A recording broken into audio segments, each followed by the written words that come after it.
welcome to TMI Tuesday. A few new things have happened since I've last spoke to you, if you haven't noticed. But let me start off with saying hello. If you're new to my channel, TMI Tuesday stands for Too Much Information, and what it is you leave me a question down in the comments and I will answer it hopefully in the next TMI Tuesday video. First, let's start with the complete obvious. Yes, I dyed my hair bright pink, like pastel pink. It's a little bit more purpley than I want it at the moment, but it will fade down a little bit to the pastel pink that I want.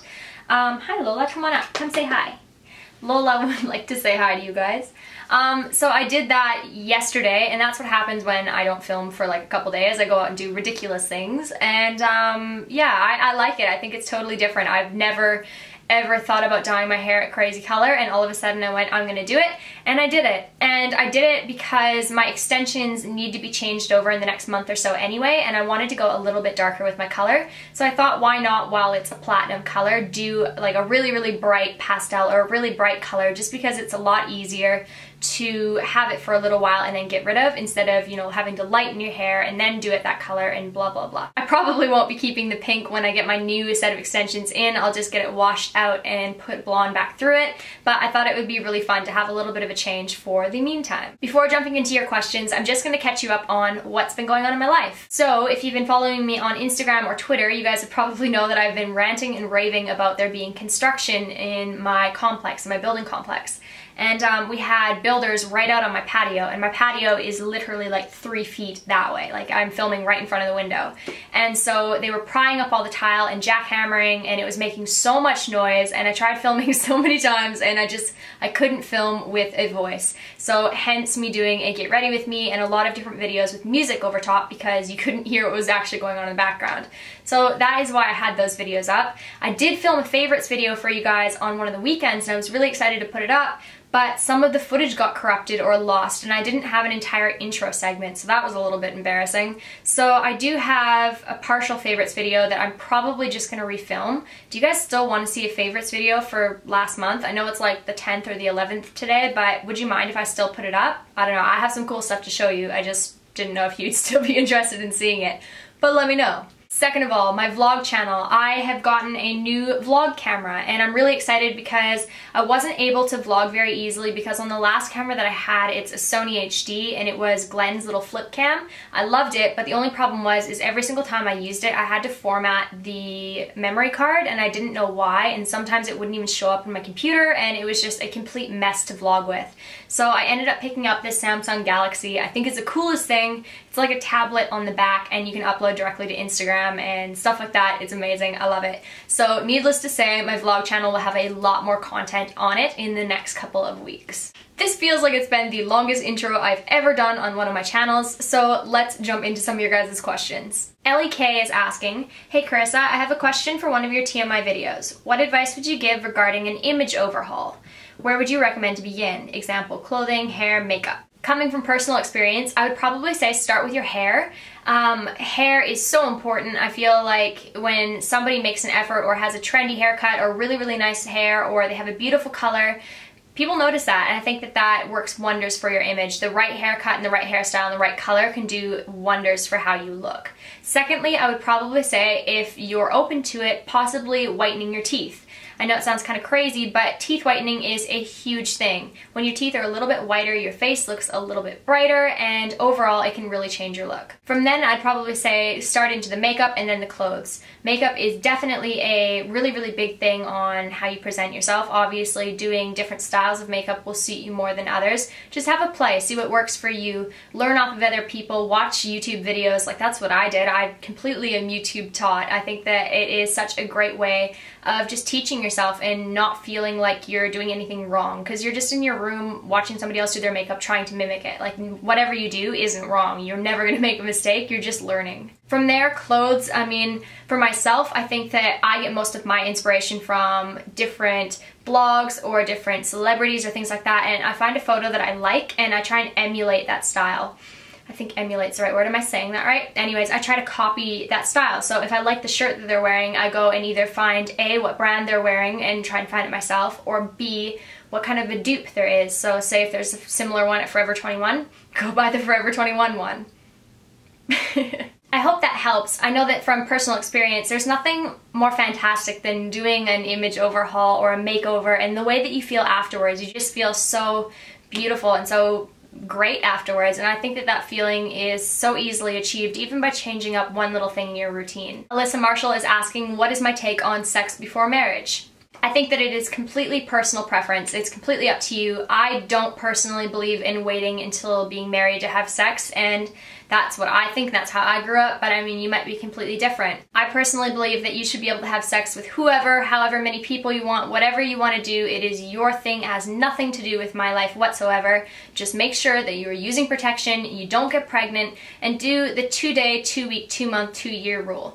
Is this something that you are going to be proud of and okay of in 2 days, and 2 weeks, and 2 months, and 2 years? If this is someone that you genuinely love, or someone that you even just met a few days ago and you want to sleep with them already, great, that's up to you, but make sure that you will not regret that, because sex isn't just a physical thing. Like, you have that connection, you have that, you let yourself go, you let yourself bare your soul to the other person, even if it is just for a couple minutes. But make sure that you're not going to regret that. Do the 2-week, 2-month, 2-year rule. Trust me, it'll save your life. Rebecca Schgabel, I think that's how you pronounce it. You're asking, why do you think that boys handle breakups better than girls? I don't think that they place any less importance on the relationship. I think that they just show their emotions in a very different way to girls. I know that when Glenn is sad, he becomes very introverted and very quiet and very to himself, and sometimes he's a little bit snappy or short, but it's not that he's angry, it's just that he's upset and he doesn't necessarily know how to voice that. And I know a lot of boys are the exact same. I know that everybody's release is a little bit different. I know some guys take it out at the gym and they just go really, really, really hard because that's how they can physically let go of their disappointment or their sadness about a breakup or something like that. Some guys just go outright again away because their friends pressure them into going, okay, well, you're single, go be single. And sometimes they might not be ready to go and do those types of things, so to you it might look like they're over it, but in reality they might just be going along with their friends because of peer pressure, because they don't know how to say no and they don't want to look like a pussy for going in and staying in and eating ice cream like we do. Yeah, I think, long story short, I don't think that guys are any less sad about breaking up. I just think that they show it in a very different way, and that emotionally they just can't handle it as well as women can. But hey, the weaker sex, who knew? I get this question all the time on Instagram and Twitter and YouTube and everywhere, and I don't really understand why it's not so common sense for people. You are what you eat. Eat clean, eat healthy, eat unprocessed food, eat non-GMO foods, eat things that are grown from the ground, eat things that are wholesome and good for you, and that is what your body will reflect. I don't need to really portion control when all I'm eating is fruits and vegetables, things like that. Like, you're not going to get fat on watermelon or on asparagus or things like that. You're just going to put good food into your body. If it comes from a box, if it comes from a living animal, if it comes from somewhere where you can't pronounce it and you don't know what the ingredients is, that's probably not the best thing to be putting in your mouth. It's just common sense. Other than that, go get up off your butt. Like, go do something. Sweat once a day. Go move. Go do something active. Go do something. That's all I can say. You are a perishable item. Like, you only have one life. You have one body. Why would you treat it in a shitty way? Like, that makes no sense to me. Stella Smulders, I think that's how you pronounce your name. You're asking, what do I think of Justin Bieber? The Biebs. I love the Biebs. I mean, I think that he is an extremely talented young man. Not really my style of music and style of lifestyle, but by all means, I wish him absolutely all the best in his career, because he is a very, very talented young man. And I totally remember watching him on YouTube before he was famous, and he used to sing with that one girl, I think her name's Esme or something. She's, I believe, from the Netherlands. Anyway, I remember them doing a song together like way back in the day when he was just like a little chipmunk kid, and I loved it. So I wish him all the best. Happily Enchanted asks, can you exfoliate over top of your tattoos? Yes, you can. It's no problem. Just make sure that they're completely healed before you start picking or scratching or exfoliating or doing anything over top of them. I'm pretty sure you can just ask your tattoo artist at what point that could be at. Hi Lola, come on. Come say hi. Come on. Oh!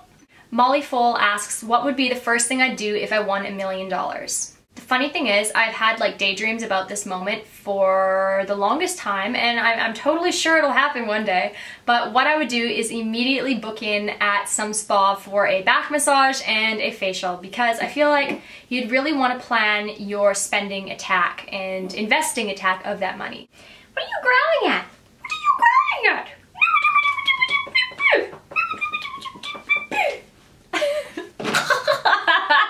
Mr. Barney Rubble to you. I haven't seen your username for a while, but hello. You're asking, at what point do you think that it won't be possible to reply to everyone on Twitter and on YouTube and stuff like that?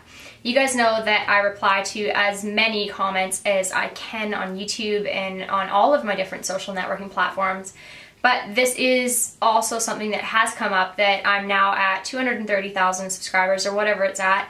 And that's a lot of people, that's a lot of video views, that's a lot of people commenting, and try as I might, I can't answer everybody. And that's really hard for me, because I started YouTube in the first place because I wanted, what is on my lips? Because I wanted to interact with people, and it's just really frustrating to me that I can't spend the time to get back to everybody, but I literally cannot at this point. And I try my best to respond to as many as I can, and I feel like I'll continue doing that always, because that's something that's important to me. That's what I love about YouTube, is the interaction. Miss Beauty Button asked what happened on my first date. My first date, I went out with a guy in grade 8, and I wasn't allowed to go by myself. I had to go with a group of people, and we went and saw a movie, and I remember he did like the yawn stretch with the arm over and whatever. It was pretty funny at the time. I even was kind of laughing, but really embarrassing moment happened, because I'm an embarrassing person and shit like this happens to me. But it was the one and only time I thought, I'm not gonna get like a chocolatey or messy treat at the movies, because I didn't want to get like a little like ring around my mouth or like something stuck in my teeth. So I was like, okay, I'll get like a gummy candy. So I got those gummy candies that are covered in sugar. And I remember I popped one in my mouth and I was chewing and I swallowed, but I accidentally swallowed it wrong, and the sugar got stuck in the back of my throat and I couldn't stop coughing. And I sat there for probably a good 5 minutes in the movie being like trying to not die and trying to not make a ridiculous amount of noise. I couldn't take a sip of anything because all my friends had like a carbonated or fizzy drink, and I don't drink that, so I didn't have anything to drink, so I had to like sprint out to the bathroom and stick my head under the tap and drink water out of the tap at the bathroom. Disgusting. So that was my first date experience. Woo. My last question today comes from Len Bozzi, and you're asking, when I worked at Estee Lauder, did I try out any of the lipsticks, and what were my favorite colors? Of course I tried out the lipsticks. I absolutely loved them. The signature color ones were my favorite, and they're the ones in the little gold tubes, and these are my two favorite colors that Lauder does. The first one is Chelsea Rose, and it's like the perfect pink nude. I absolutely love it, and it's totally a go-to color for me. The second color is like probably my favorite coral color. It's called Portofino Coral, and it is the most stunning coral. Like, it's just bright, it's pigmented. I don't even think it's picking up on camera nearly as amazing as it is, but I would totally recommend going and swatching these two colors, Chelsea Rose and Portofino Coral, because they are amazing. So that is everything from me this week, guys, for TMI Tuesday. I hope that you enjoyed the video, and don't forget to leave me a new question for the next TMI Tuesday down below. I'm hoping I will be back on video schedule. I don't think that there's going to be any more construction, at least on my patio, so thank goodness. If there is, then I do apologize any noises in future videos in the background. Don't forget that all of my links are down below as well for Facebook and Twitter and Instagram, and I have a Keek now, so come and Keek with me. And I think that's everything. I love you guys so much, and I'll talk to you soon. Bye!